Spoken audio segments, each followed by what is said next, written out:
ಮಂಗಳೂರಿನಲ್ಲೊಬ್ಬ ಆಧುನಿಕ ಭಗೀರಥ ಸುರಂಗ ಕೊರೆದಿದ್ದಾನೆ. ಭೂಮಿ ಹಸಿರಾಗಿಸಿದ್ದಾನೆ ರೈತ. ನೀರಿಗಾಗಿ ಸುರಂಗ ಕೊರೆದಿದ್ದಾನೆ.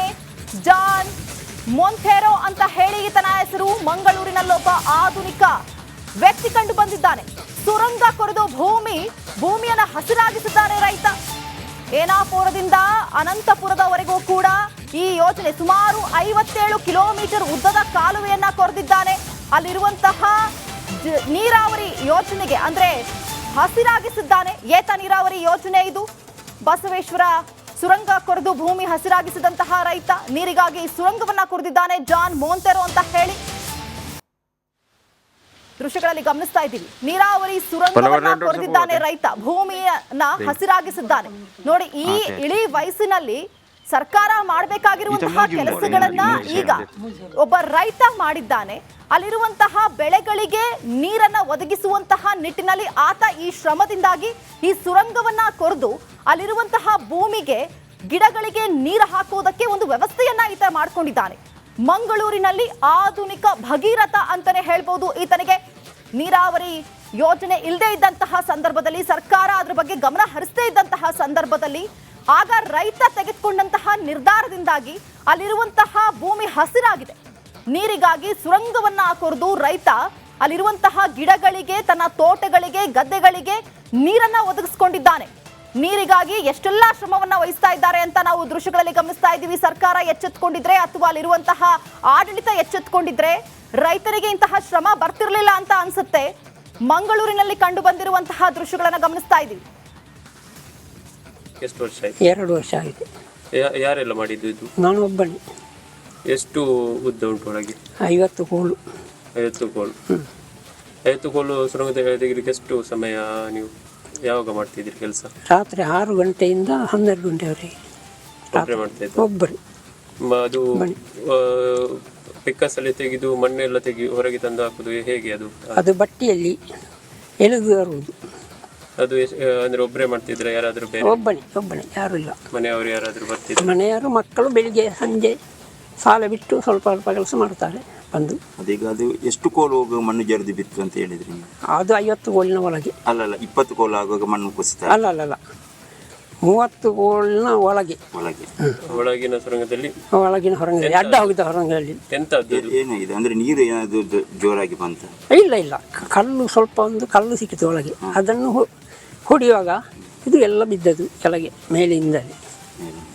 ನೀವು ನಾನು ಒಳಗೆ ಬಾಕಿ. ಒಳಗಿಂದ ಹೊರಗೆ ಬಂದದ್ದು ಹೇಗೆ? ಮತ್ತೆ ಒಬ್ಬ ನಮ್ಮ ಫ್ರೆಂಡ್ ಇದ್ದ, ಅವನನ್ನು ಕರೆದುವಾಗ ಅವನು ಓಡಿದ ಮನೆಗೆ.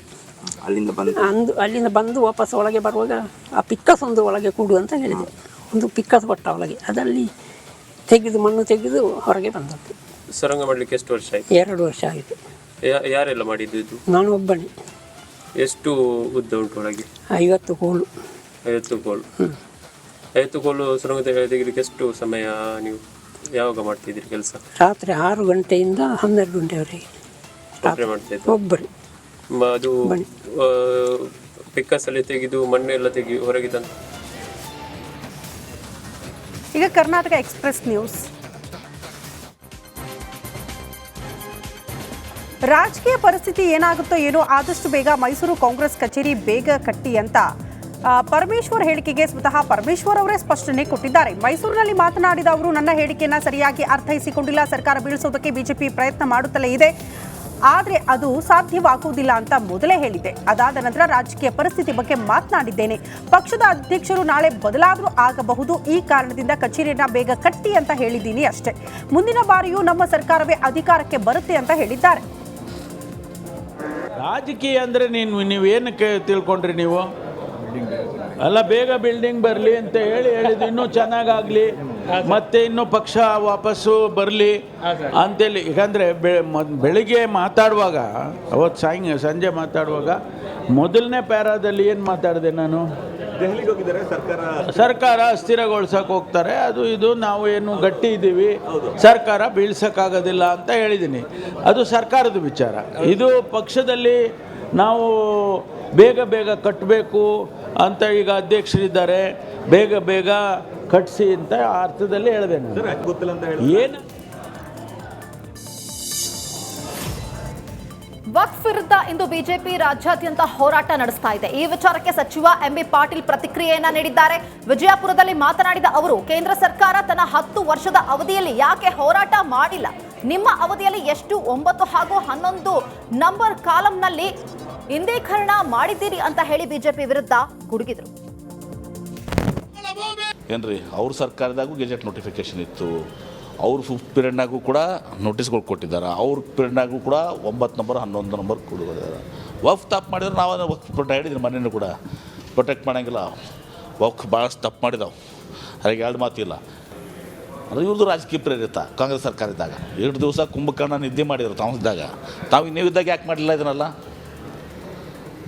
ಕೇಂದ್ರ ಸರ್ಕಾರ ನಿಮ್ಮದೇ ಅದ, 10 ವರ್ಷ ಕೇಂದ್ರ ಸರ್ಕಾರ 2014 to 24 ಮಾಡೋದಿರಲಿ. ನೀವು ಅದಕ್ಕೆ ಸಪೋರ್ಟ್ ಮಾಡಿದ್ದೀರಿ, ಮ್ಯಾನಿಫೆಸ್ಟೋದಾಗ ಹಾಕಿದ್ದೀರಿ, ಫ್ಲೋರ್ ಆಫ್ ದ ಹೌಸ್ ಉತ್ತರ ಕೊಟ್ಟಿದ್ದೀರಿ.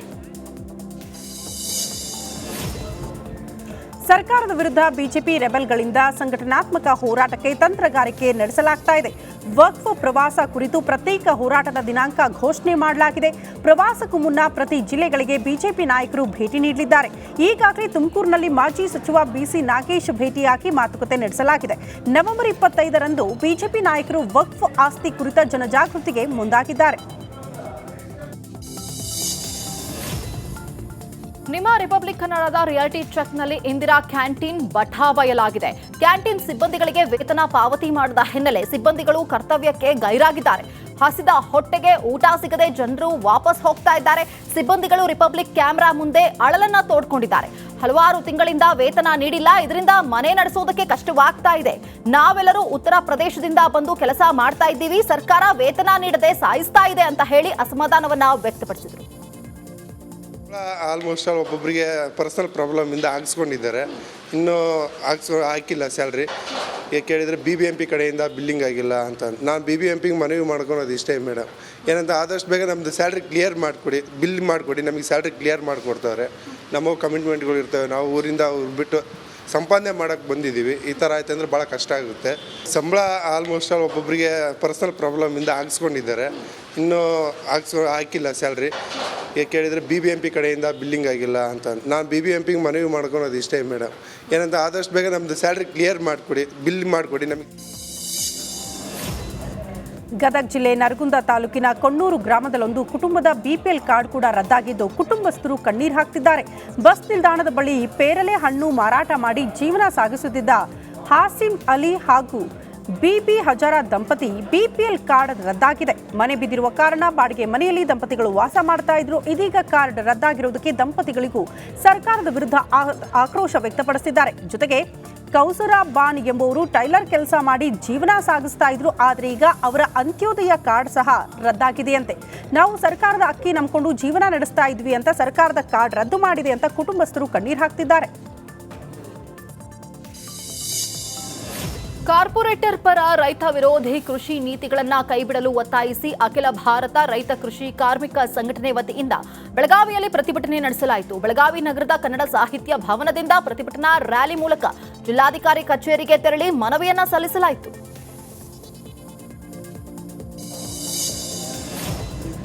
ತಮಿಳುನಾಡಿನ ವಕೀಲ ಕಣ್ಣನ್ ಮೇಲಿನ ಹಲ್ಲೆ ಖಂಡಿಸಿ ವಕೀಲರಿಗೆ ರಕ್ಷಣೆ ನೀಡಬೇಕು ಅಂತ ಆಗ್ರಹಿಸಿ ಬೆಳಗಾವಿ DC ಕಚೇರಿ ಮುಂಭಾಗ ಪ್ರತಿಭಟನೆ ನಡೆಸಲಾಯಿತು. ಬೆಳಗಾವಿ ಬಾರ್ ಅಸೋಸಿಯೇಷನ್ ನೇತೃತ್ವದಲ್ಲಿ ಪ್ರತಿಭಟನೆ ನಡೆದಿದ್ದು, ಇತ್ತೀಚೆಗೆ ವಕೀಲರ ಮೇಲೆ ಹಲ್ಲೆ ಪ್ರಕರಣಗಳು ಹೆಚ್ಚಾಗ್ತಾ ಇದೆ.